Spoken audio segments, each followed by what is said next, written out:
Olá, meus amores, tudo bem com vocês? Então, eu estava aqui refletindo a respeito da palavra de Deus.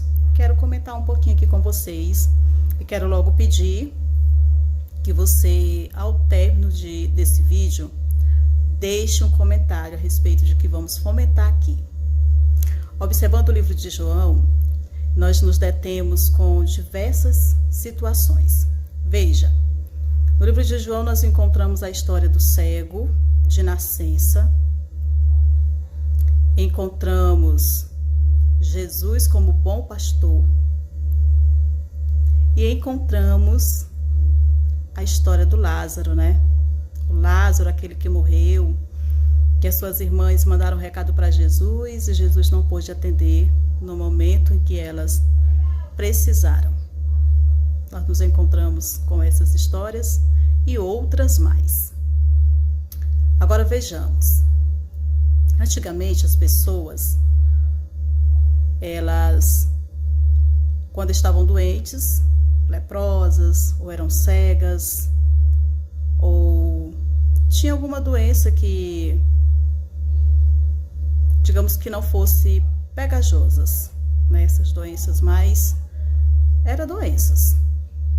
Essas pessoas, elas eram excluídas no Antigo Testamento, elas eram excluídas da sociedade. Então vejamos, essas pessoas, ao ficarem doentes, elas ficavam fora da cidade, né? Fora da cidade, ali ficavam essas pessoas, leprosas, cegas, assim como a mulher também do fluxo de sangue, não podiam ficar indo e vindo no meio social. Eu estava refletindo hoje pela manhã a respeito disso e fiquei me perguntando por que essas pessoas, já que estavam doentes, não era para elas estarem na igreja junto com um líder ali intercedendo por elas, pedindo a misericórdia de Deus sobre elas, pedindo cura para elas. Seria bem interessante, não é? Mas não, essas pessoas, elas não tinham esse tipo de acolhimento. Não tinha esse tipo de atendimento, de acolhimento. Mas, quando Jesus chega, essas pessoas que eram desprezadas, agora elas são abraçadas. A gente vê que o cego de nascença estava em um certo local, e aí houve até interrogações a respeito do porquê aquele homem era cego, né? Foi a mãe dele que pecou? Foi o pai dele que pecou? E aí Jesus responde que há coisas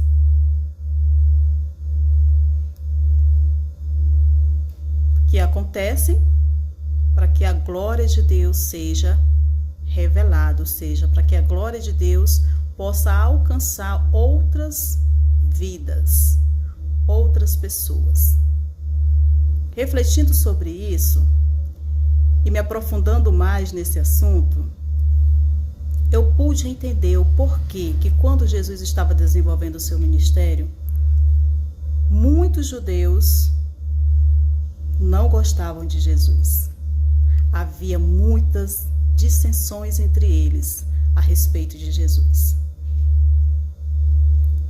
A ponto deles dizerem assim: esse aí tem demônios,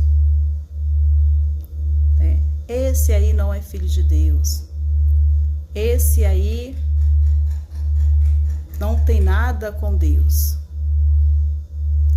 Aí vejamos, se a responsabilidade, eu acredito que a responsabilidade de um líder espiritual, que essa é a responsabilidade de um líder espiritual, acolher os necessitados, e esses líderes, eles não acolhiam os necessitados, que eram os doentes, eram as viúvas, olha, as viúvas, os leprosos.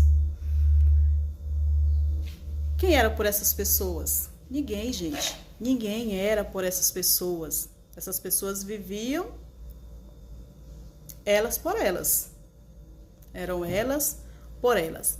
E aí, no decorrer da história, a gente vai compreendendo algumas situações que estão acontecendo e por que que aconteceu.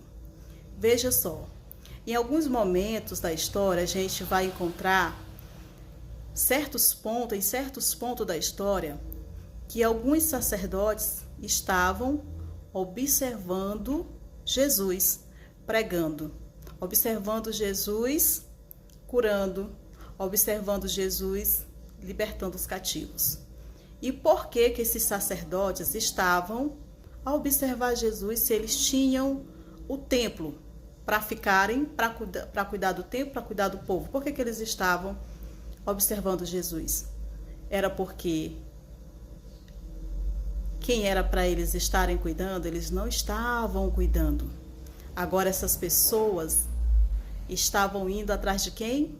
De Jesus, pela fama que Jesus repercutiu. Então as pessoas andavam, transmitindo o que Jesus fazia umas às outras, e a fama de Jesus cresceu, a ponto das pessoas já não irem mais aos templos, e sim à procura de Jesus. Porque quando eles estavam com Jesus, aquilo que era para eles receberem lá no templo, eles não recebiam. Mas com Jesus eles recebiam ensinamento, recebiam orientação, recebiam cura espiritual e física, recebiam tudo que eles precisavam, tudo que eles necessitavam. Agora os sacerdotes, os líderes, os grandes líderes, já não tinham tanta atenção voltada para eles. Olha, já não tinham tanta atenção voltada para eles, porque as pessoas estavam 100% concentradas em Jesus. 100% concentrada em Jesus. E aí veja só, agora a gente vai lá para a história de Marta. Talvez, quando Marta enviou aquele recado para Jesus e Jesus não pôde atender naquele momento, elas tenham ficado, com certeza elas ficaram tristes porque Jesus não compareceu. E aí Jesus aparece depois de 4 dias. Oh, Deus lindo! Depois de 4 dias. E aí nós sabemos, de toda a história, que elas começam a lamentar, se o Senhor estivesse lá, o Lázaro não tinha morrido. Aí vejamos, a Marta e a Maria, elas eram muito conhecidas. Talvez alguém tinha dito para elas assim, devido a elas serem muito conhecidas: olha, Marta, Maria, vida que segue, o Lázaro não ficou bom da enfermidade, veio a falecer, mas vocês precisam continuar a vida, vocês precisam dar continuidade, certo? Mas quando Jesus chega, gente, é diferente. Ele diz o quê? Eu sou a ressurreição. E mesmo assim, ele mostrando, ele ensinando, e as pessoas vendo, muitas não entendiam. E por que não entendiam? Porque eram pessoas naturais. Você já viu pessoa natural falar de coisa espiritual com propriedade? Não existe, gente. Pessoas naturais falarem de espiritualidade se elas não são espirituais. Não existe. Não existe. E aí, talvez, diante dessa situação, alguém tenha dito para Marta ou para Maria que pronto, tinha acabado, mas elas tinham que continuar a vida. Mas quando Jesus chega, é diferente, porque quando o Rei dos Reis, ele entra na nossa vida, não existe batalha que consiga nos tragar, porque o sangue de Jesus tem poder para fazer coisas tremendas. E aí Jesus, ele mostra o sobrenatural àquele povo, dizendo que Lázaro, vem para fora. Nem a morte consegue vencer o Rei dos Reis. Se alguém disse para você que não tinha jeito, a partir dessa palavra, você nunca mais vai dizer assim: eu tô com dúvida. Não tenha dúvida. Para tudo tem um jeito. Creia em Deus e compartilhe essa mensagem com alguém que também precisa.